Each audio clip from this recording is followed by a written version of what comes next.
Merci. Il m'a invité à venir et à faire quelques présentations et j'ai été béni par toutes les présentations et j'ai apprécié tellement que la conférence se soit concentrée sur les éléments fondamentaux de notre mission et de notre ministère. J'ai regardé cette étiquette à plusieurs reprises, pas parce qu'il y a mon nom dessus, mais j'ai réfléchi à cette expression « ensemble en mission ». Ensemble en mission. Je me demande ce que cela signifie pour vous. Ensemble en mission. Il y a une autre phrase que nous avons entendue beaucoup en ce moment. Et c'est ministère de la santé complète. Qu'est-ce que cela signifie pour vous? Notre méditation de ce matin explorera ces slogans. Voir si je peux retirer un écran de mon écran ici. J'ai intitulé cette méditation « L'Église adventiste du 7e jour et les établissements de santé. Les présences curatives dans la communauté. » Ensemble en mission suggère que la mission que nous cherchons à faire avancer nécessite un effort collectif. Et spécifiquement pour les besoins de ce week-end, la convivialité qui est nécessaire est parmi les entités de soins de santé. Et le jour du sabbat, ensemble en mission signifie ensemble avec des établissements de santé et des entités ecclésiastiques. La phrase exprime un idéal, un espoir, une synergie complète qui devrait caractériser notre attention à la mission. Le ministère de la Santé complète, par contre, nous invite à réfléchir à ce que signifie la santé. Quel rôle nous pourrions jouer pour aider les communautés à faire l'expérience de ce qu'implique une bonne santé? Nous allons explorer quelques questions ce matin. Qu'est-ce que le ministère de la santé complète? Ou bien, le meilleur endroit pour commencer, c'est en écoutant ce que Jésus nous dit de son but en venant dans ce monde. Nous pourrions demander, quelle était la mission de Jésus dans ce monde? Et comment cela informe-t-il notre vie et nos actions? Eh bien, passons en revue ces paroles. J'ai l'impression d'être bloqué. Et j'ai à nouveau besoin de cette doigt magique. Très bien, je ne sais pas ce que c'est. Alors peut-être que je peux avoir une greffe de doigts ou quelque chose comme ça. Nous y voilà. Tu vois, j'ai pressé toutes ces choses aussi. Très bien, merci. Écoutons les paroles de Jésus. Je suis venu comme une lumière dans le monde, pour que personne qui croit en moi restera dans les ténèbres. Jésus a aussi dit, le voleur ne vient que pour voler, tuer et détruire. Je viens pour qu'ils aient la vie et qu'ils l'aient en abondance. Certaines traductions des Écritures disent l'avoir plus abondamment. Que pourrait vouloir dire Jésus quand il parle d'avoir la vie et l'avoir plus abondamment? Est-ce que vivre longtemps équivaut à avoir une vie abondante? Est-ce que vivre jusqu'à 90 ans plus abondant que vivre jusqu'à 80 ans? Je ne pense pas. Comment comprendre ce que Jésus a dit? Je suis venu pour être que la lumière du monde. Je suis venu pour que les gens aient une vie abondante. Vivre avec beaucoup d'argent et beaucoup de dépression, est-ce que cela fait partie d'une vie abondante? Que voulait dire Jésus à propos de rester dans les ténèbres? Serait-ce une référence au rôle du lithium, les batteries et les sources d'énergie solaire? Bien sûr que non. Comment comprendre ces expressions? L'histoire de l'Exode dans les Écritures est le méta-récit dans lequel l'Ancien Testament, les gens de Dieu trouvent leur identité et leur but. C'est un exemple de Dieu engagé dans la mission. Dans l'Exode, Dieu a répondu à toutes les dimensions du besoin d'Israël. Politique, ils étaient esclaves et avaient besoin de liberté. Économique, ils manquaient de sécurité financière et de stabilité. Social, ils ont été méprisés. Et spirituel, ils avaient besoin d'être libérés des idoles. La première ligne du livre d'Ellen White, Le ministère de la guérison, peint une image indélébile. J'adore le mot photo qu'elle met sur la première page. Notre Seigneur Jésus-Christ est venu dans ce monde en tant que le serviteur inconscient de la nécessité de l'homme. Peux-tu voir ça? Il est venu enlever le fardeau de la maladie, de la misère et du péché. C'était sa mission d'apporter aux hommes la restauration complète. Il est venu leur donner la santé et la paix et la perfection du caractère. La mission de Dieu implique la restauration totale de tout ce qui était vrai. Sur toute sa création, l'éradication de tout le mal qui a fait son chemin dans le monde. Notre mission, donc, doit avoir une portée aussi complète que l'Évangile exprimé à travers les Écritures. Le ministère de la santé complète embrasse la restauration de tout dans la vie qui a été endommagé par le péché. Nous pourrions dire que Dieu n'a pas de mission pour l'Église, mais il a une Église pour sa mission. Il y a deux façons d'échouer dans notre compréhension de la mission. L'une est de se concentrer sur la signification spirituelle et marginaliser le politique, l'économique et le social. Et l'autre danger est que nous pourrions tellement nous concentrer sur le politique, l'économique et le social que la dimension spirituelle est perdue de vue. Quelqu'un a dit que la tendance des religions de tous les temps a été de se soucier plus de la religion que de l'humanité. Le Christ se souciait plus de l'humanité que de la religion. Son souci de l'humanité était plutôt sa religion.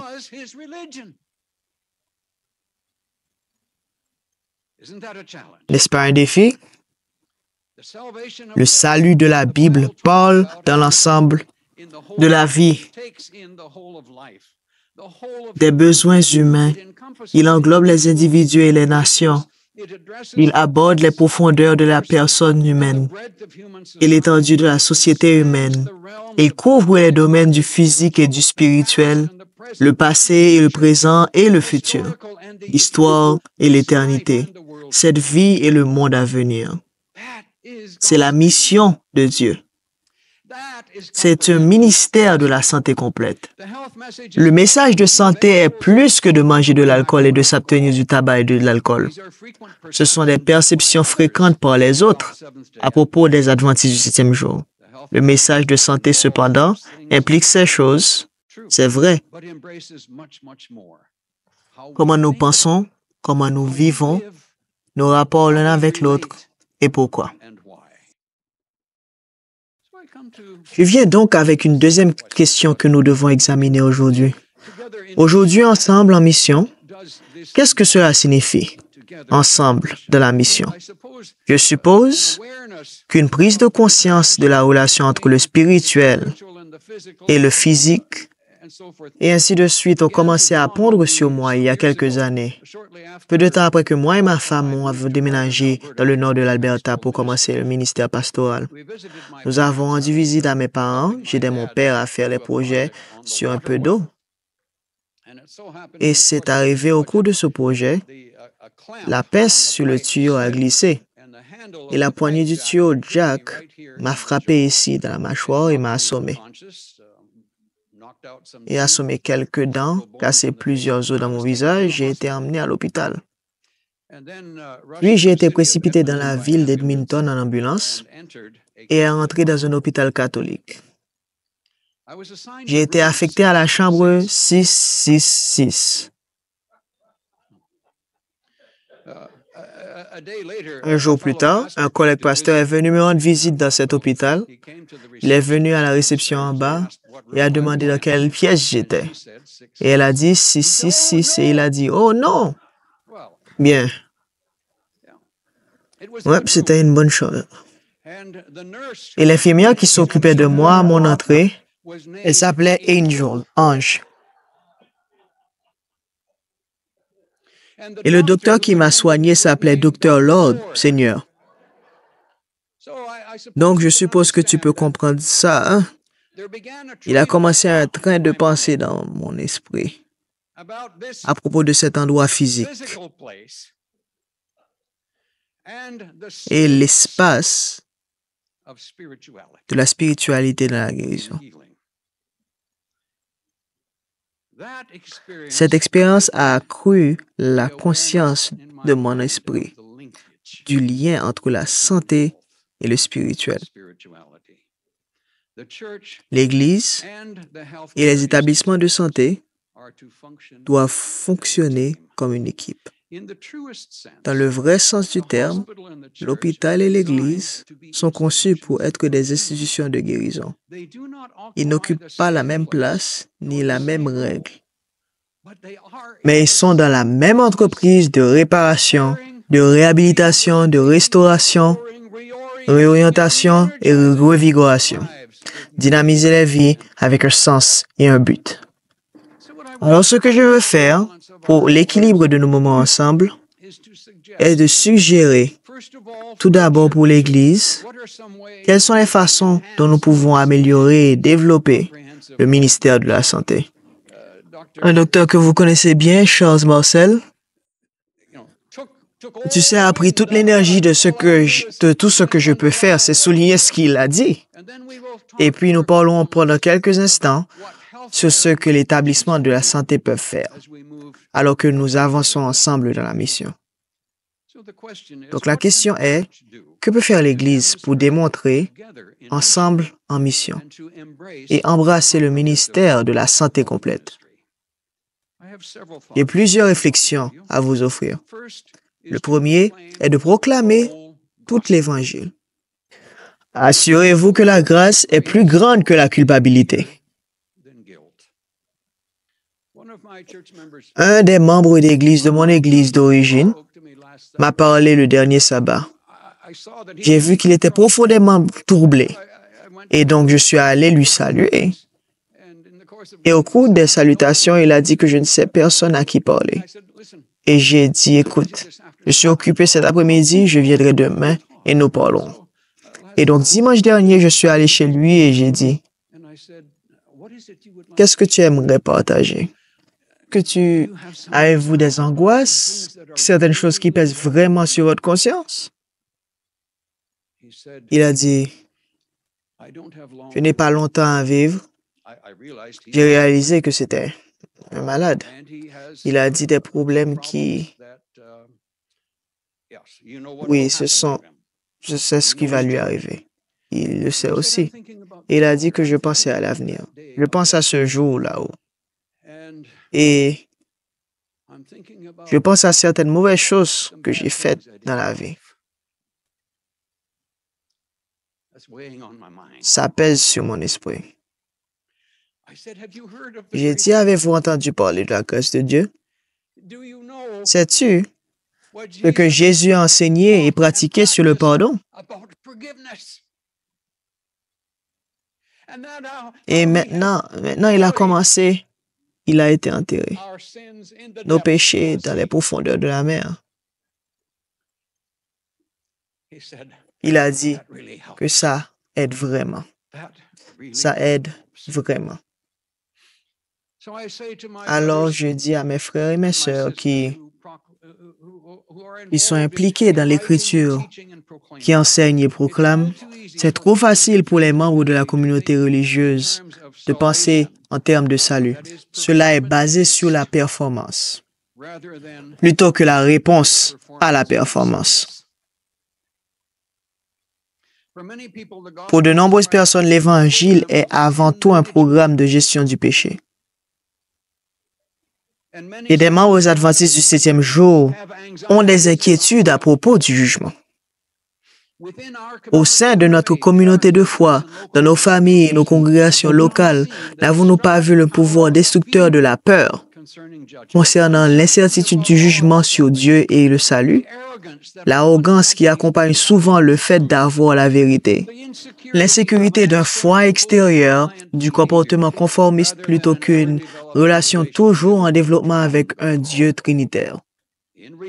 En réalité, le message de la Bible est un message de vie.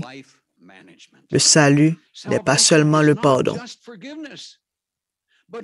mais un nouvel ordre de vie avec un nouveau but, nouveau motif, nouvelle attitude, nouvelle relation et une nouvelle boussole de vie.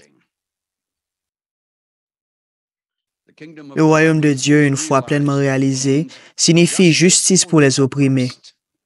Où est ma voix d'Église dans ce genre de questions? La défaite du mal, paix durable entre les nations et fin à la pauvreté. La viabilité économique serait appréciée par tous. Les Écritures le décrivent comme chacun sous sa propre vigne et son figuier. Les enfants seraient sains et saufs. L'hospitalité de la nature elle-même serait remplacée par une harmonie renouvelée. Dans toute la création, le lion se couchera avec l'agneau.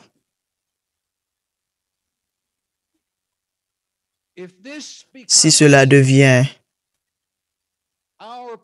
notre panorama de proclamation, nos institutions et notre Église sera connue pour ce que nous affirmons plutôt que ce que nous nions. Il y a plus de styles de vie adventistes que l'abstinence, du tabac et de l'alcool, du porc et des substances addictives. Ne pouvons-nous pas être connus comme un peuple de joie et de paix, de santé, de longévité, d'amour et de communauté? Il y a besoin dans notre société d'une voix prophétique pour affronter une culture qui adore l'individualisme aux dépens de la communauté. Le consommérisme et la cupidité fondés sur l'illusion du pouvoir. Et les forces toujours présentes de la race, fierté et préjugés religieux et l'éthique. La voix des ambassadeurs de Dieu doit être entendue contre la maltraitance des femmes et des enfants, la marginalisation des minorités et l'exploitation des ressources limitées de la terre.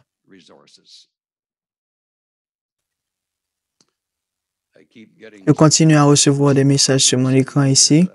J'espère que vous ne voyez pas.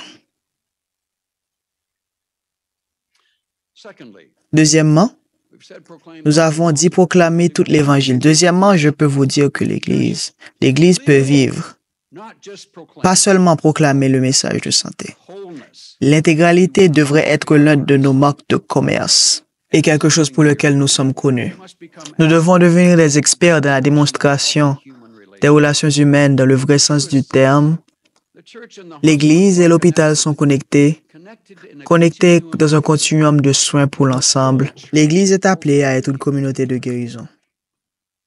Il existe des preuves généralisées que les sociétés riches ont largement compris comment faire face aux maladies infectieuses. Ceci ne consiste plus des périls effrayants dans nos sociétés. Et dans une mesure significative, les découvertes et la science nous informent sur la façon de gérer les maladies liées au mode de vie comme l'hypertension cancéreuse et le diabète. Mais au milieu de la richesse, nous semblons rencontrer une maladie croissante de la dépression spirituelle, vide, culpabilité et divers troubles découlant de blessures et de douleurs émotionnelles. Comme Dr. Marcel a dit des Écritures, si Israël ne vivait que comme Dieu l'avait voulu, les nations remarqueraient, parce qu'ils seraient en meilleure santé que tous les autres.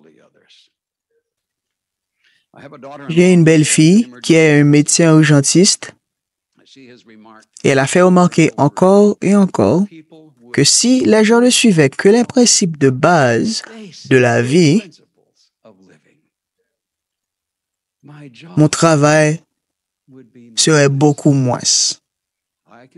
Je peux mettre des bandages sur les membres cassés et ainsi de suite. Mais comment puis-je convaincre les gens de faire des choses simples, comme faire de l'exercice et avoir une alimentation saine, et s'abstenir des pratiques néfastes? Troisièmement, nous, en tant qu'Église, devons faire attention et articuler de façon réfléchie la théologie de la souffrance. Nous ne devons pas proclamer un évangile de prospérité, sous lequel les gens sont amenés à croire que s'ils mangent bien, prient souvent et gardent fidèlement le sabbat et la dîme, Dieu ouvrira le chemin dans l'éternité. Le mode de pensée est une tromperie perfide. Combien peu nous savons sur tous les facteurs qui façonnent le cours de sa vie. Faisons attention à ne pas porter de jugement. Soyons prompts à sympathiser, faire preuve d'empathie et servir. Notre théologie ne doit pas être trop petite pour lutter avec de grandes questions. On fait attention à ce que notre vision de Dieu ne soit pas déformée par la présence de la souffrance. Comment Dieu peut-il permettre aux gens de supporter le genre de souffrance que la maladie mentale entraîne? La maladie mentale est-elle un signe de punition de Dieu ou un manque de foi? À combien de serviteurs de Dieu pouvez-vous penser qui avaient des chemins faciles et prospères dans la vie?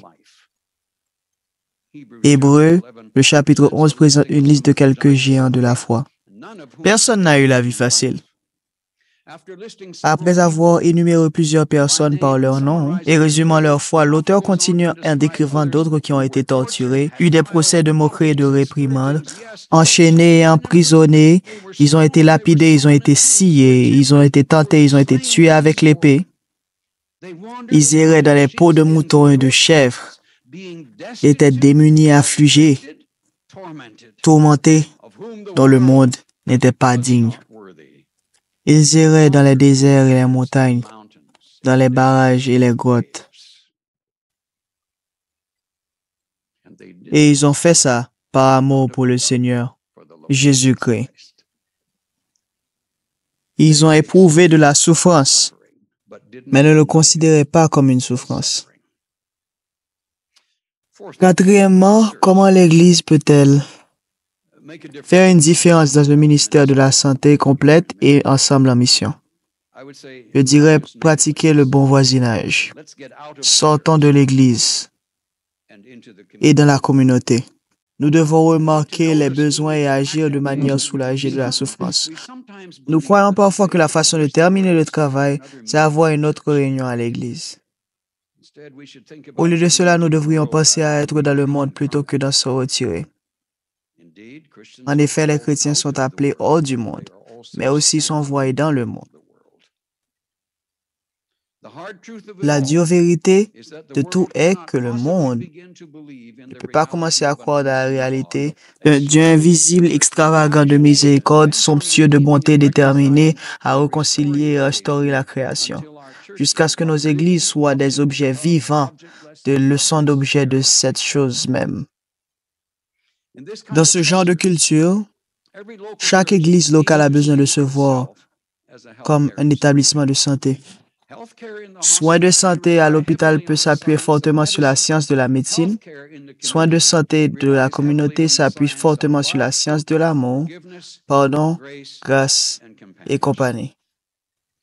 Que se passerait-il dans nos églises si nous devenions les plus en santé, les plus heureux, les plus sains, les personnes les plus utiles de la planète? Ne serait-ce pas comme au temps de Jésus, les gens briseraient les murs pour la voir? Parce que une telle communauté répond aux besoins les plus profonds de l'humanité.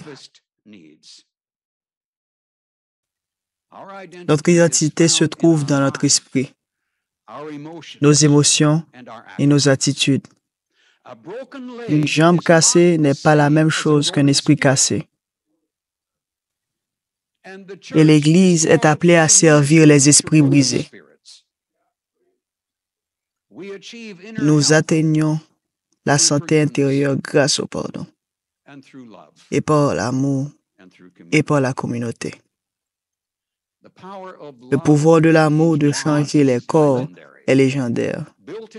Intégré au folklore, le bon sens et l'expérience quotidienne, l'amour déplace la chair, il pousse la matière. Tout au long de l'histoire, le tendre amour a été uniformément reconnu comme étant un élément précieux dans la guérison. Et l'Église est un instrument de guérison. Quand nous nous réunissons en tant que famille d'Église, nous devons faire attention à ne pas essayer de soutenir un sens de communauté spirituelle par une piété exagérée et un comportement poli. Nous sommes tous des gens brisés, à différentes étapes de leur réparation, par un grand médecin. Nous ne sommes pas seulement appelés à l'unité, nous sommes appelés à la communauté. Assurons-nous que nos rassemblements d'adoration sont aussi des moments pour célébrer la relation humaine. Soyez prudents de peur que notre temps à l'Église ne soit rien de plus qu'une expérience de spectateur. Il est possible d'être seul dans une foule. Cela ne doit pas arriver à notre Église. Dans quelle mesure nous connaissons-nous vraiment? Connaissons-nous le nom des enfants, les jeunes de la congrégation? Saluons-nous les gens par leur nom? Comprenons-nous les fardeaux que les gens portent? Sommes-nous attentifs à voir la douleur et à discerner la solitude?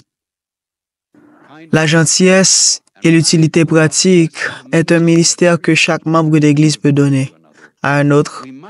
Nous devons faire attention de peur que nous n'acceptions l'idée que les marques de la vie religieuse soient l'étude biblique, prière et témoignage. Ceci est une liste incomplète. Ce qui manque, c'est le service. Je viens maintenant à la question des établissements de santé. Que peuvent faire les établissements de santé pour manifester ensemble en mission et pour embrasser un ministère de santé complète? Dans de nombreuses régions du monde, les hôpitaux adventistes du 7e jour étaient connus pour leur qualité exceptionnelle, services compatissants et coûts raisonnables. L'industrialisation des soins de santé a transformé le traitement de la maladie dans une entreprise axée sur la technologie à coût élevé. Et dans de grandes parties du monde, les institutions adventistes ne sont pas tenues au courant des développements et n'ont pas non plus trouvé accès au financement nécessaire. Dans une génération où la nature des soins est devenue très industrialisée, dépendant de la technologie et coûteux, quelle est la règle d'une communauté religieuse? Qu'est-ce que c'est? Ça devrait être différent à propos des établissements de soins de santé appartenant à l'Église. Je vous donne quelques suggestions. Numéro 1, viser sur la santé de toute la personne, pas seulement la guérison d'une maladie. Nous pouvons être des spécialistes dans ce traitement des maladies,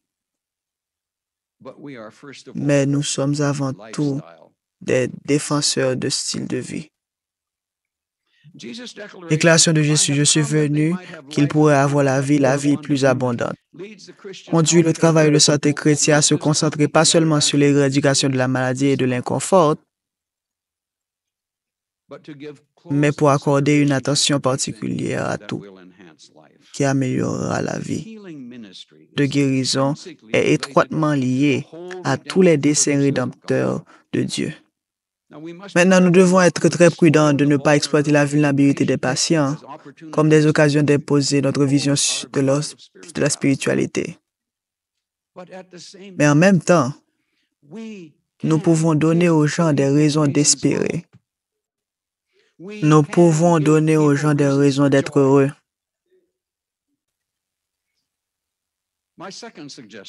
Ma deuxième suggestion pour l'Église, pour ce que l'Église devrait faire aux institutions de santé, c'est de pratiquer la médecine high-tech, high-touch. Encore d'Ellen White, elle dit que le Christ se tient devant nous en tant que l'homme modèle, le grand missionnaire médical, un exemple pour tous ceux qui devraient venir après. Son amour pur et saint bénit tous ceux qui sont entrés dans la sphère de son influence. pratiquer la médecine high-tech, high-touch. Une critique qui est souvent exprimée est la nature industrialisée des soins. Avec un personnel de traitement et constante évolution, déshumanise le patient et empêche des soins plus efficaces, en tant que les médecins et les infirmières sont rarement intimement familiers avec les patients. Les pressions de travail élevées souvent exercées sur le staff exacerbent un traitement aussi précipité et impersonnel. L'architecture et la configuration des hôpitaux modernes sont souvent exprimées comme facteurs contributifs au sentiment du traitement sans visage. Beaucoup de gens se plaignent d'eux. L'accent est mis sur le traitement de la maladie plutôt que le bien-être. Je vous ai parlé hier soir de Mère Teresa et l'une des prières qu'elle a faites. Souvenez-vous bien qu'elle entretenait une maison pour que les personnes âgées meurent paisiblement. Elle a parlé qu'elle avait visité les États-Unis une fois. Elle a été interviewée dans plusieurs émissions de télévision. Tu sais, sur le fardeau de son travail, je veux dire, comment est-ce que tu vas travailler jour après jour avec des mourants qui sont démunis? Dans une de ses réponses et dans un livre qu'elle a écrit, Un cadeau pour Dieu, dit-elle, il y a toujours le danger que nous puissions simplement faire le travail pour le bien du travail. C'est là que l'amour, le respect et la dévotion entrent en jeu, que nous donnons à Dieu pour le Christ, et c'est pour ça que nous essayons de le faire aussi bien que possible. Ah, n'a-t-elle pas compris quelque chose à la médecine high-touch? Nous le faisons aussi magnifiquement que possible.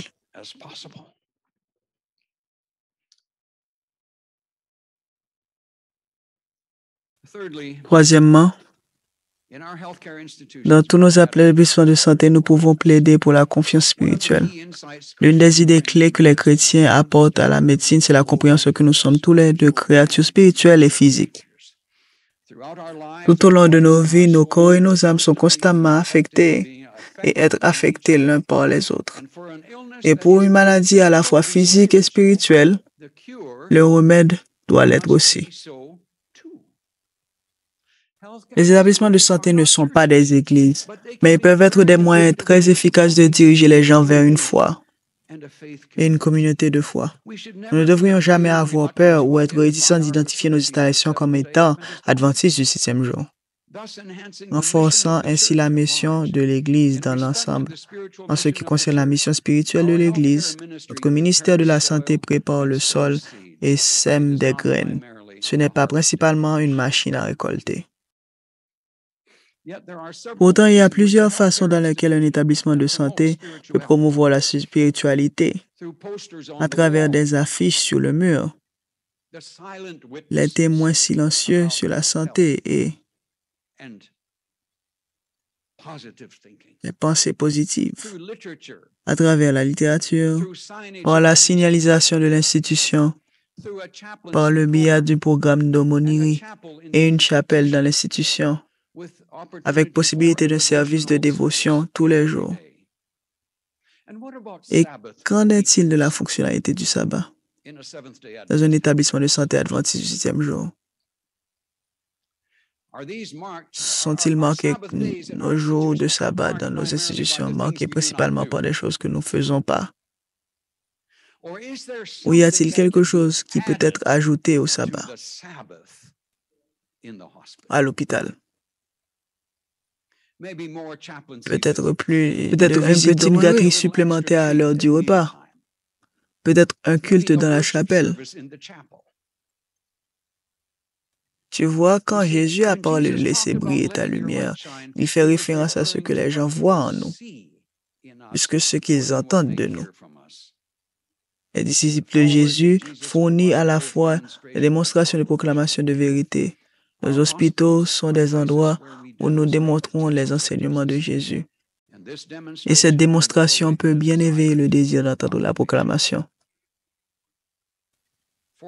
Quatrièmement, où nos établissements de santé s'associent avec d'autres agences de communauté. Nous ne pouvons pas travailler uniquement dans nos murs institutionnels. Le docteur Marcel a soulevé ce point profond ce matin en disant que nous avons depuis des décennies de merveilleux messages de santé, messages de style de vie. Et il y a d'autres organisations qui font le saut dessus. Ils sont en avance sur nous en faisant des choses. Et cette dernière semaine, il y a eu quelque chose de merveilleux. Un rapport qui est sorti dans l'une des magazines, j'ai oublié ce qu'il dit. Si dans tes quarantaines ou cinquantaines, tu adoptes 8 habitudes de vie utiles, vous pouvez prolonger votre vie jusqu'à 21 ans. Et quelles sont ces habitudes? Chaque adventiste du 7e jour les connaît. Régime d'exercice, abstinence d'alcool et les drogues et le tabac, le bon sommeil, bonnes relations sociales.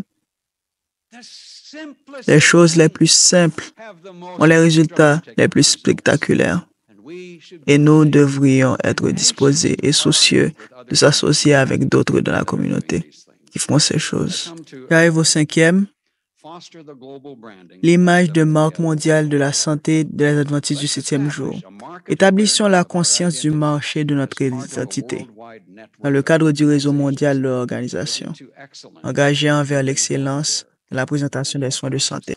Et la conscience de la santé qui est l'un des efforts de cette conférence, que nous comprenons l'unité dans la mission. On pourrait aussi parler de convivialité et comment nous nous présentons au monde. Nous pouvons être ensemble en mission. Soins de santé adventiste du 7e jour peut devenir une marque mondiale qui représente exceptionnels soins de qualité et compassion. Eh bien, nous devons fermer. Cette horloge tourne ici. Il y a des années, lors d'une réunion de travail en Inde, j'ai appris une leçon qui a laissé un souvenir indélébile dans mon esprit. Vers la fin d'une longue journée de réunion de l'association ministérielle, le secrétaire ministériel a annoncé un quiz. Nous n'étions pas prêts pour un quiz. Nous avons été choqués parce que nous n'écoutions pas la présentation de la journée. Il est allé au tableau. C'était à l'époque des technologies plus anciennes. Il est allé au tableau et il a écrit une phrase sur la mission au tableau. C'était comme ça. Blank fera le travail si blank fournira le blank. Et il dit, le quiz est pour vous maintenant de remplir les blanks. Nous étions tous silencieux. Comme nous ne nous souvenons pas tous de ce qu'il avait utilisé dans cette phrase. Et après quelques instants de silence, il a bien dit, peut-être que je peux vous donner les réponses. Et au moins, je vais vous donner quelques réponses possibles. Et il a écrit au tableau quelques réponses possibles qui pourraient être mises dans ces blancs. L'argent des laïcs, des membres, Dieu, le pasteur, les programmes que nous ferons aussi ensuite. Et il a dit, maintenant, je veux que vous choisissiez dans cette liste de réponses la bonne réponse pour aller dans les blancs. Nous avons réfléchi un moment et nous lui avons fait quelques propositions provisoires. Nous avons dit que les pasteurs feraient le travail si les dirigeants fournissent les ressources. Maintenant, ce qui semble raisonnable, n'est-ce pas? Il a juste secoué la tête. Il a secoué la tête en déception et nous avons essayé de nouveau. Et nous avons dit, les membres laïcs feraient le travail si le pasteur fournisse la formation. C'est raisonnable, n'est-ce pas? Il a secoué la tête. Il était tellement déçu. Nous avons essayé à nouveau. Nous ferons le travail si Dieu fournit le Saint-Esprit. Ça a du sens. Mais non, non. pas acceptable pour le moment. Le secrétaire ministériel a paru consterné, car même après cette tentative, nous n'avons pas énoncé une réalité cruciale du leadership spirituel. Nous étions à la fin de ce que nous pensions être une bonne idée. Nous avons donc commencé à jouer avec des mots dans la liste. Les églises locales feront le travail si la conférence fournit le budget. Les membres laïcs feront le travail si la conférence fournira le programme. Après quelques instants de plus, ce qui a été être une agonie pour lui, le secrétaire ministériel a dit, il nous donnerait 12 mots que nous ne devons jamais oublier. Et il est allé au tableau et il a rempli les blancs de cette façon. Dieu fera le travail et nous fournirons les instruments. Je suppose que c'est le défi que j'aimerais nous lancer aujourd'hui. Alors que nous pensons ensemble dans le ministère et un ministère de santé complète. Notre chemin vers le futur vont sans doute être jonchés d'obstacles et d'opportunités. Parfois, notre meilleure pensée et énergie sera contrecarrée par des circonstances hors de notre contrôle. Dans d'autres moments, nous serons étonnés de la croissance et l'expansion qui rampent sur nous à l'improviste. Notre stabilité, psychologiquement et financièrement, découle de notre reconnaissance que la mission de Dieu implique la restauration. Il nous invite à nous engager dans sa mission. Et quand nous l'aimons, nous travaillons bien avec lui. En fin de compte, nous n'avons rien à expliquer. Mais gloire à Dieu, car il a accompli son dessein. Amen.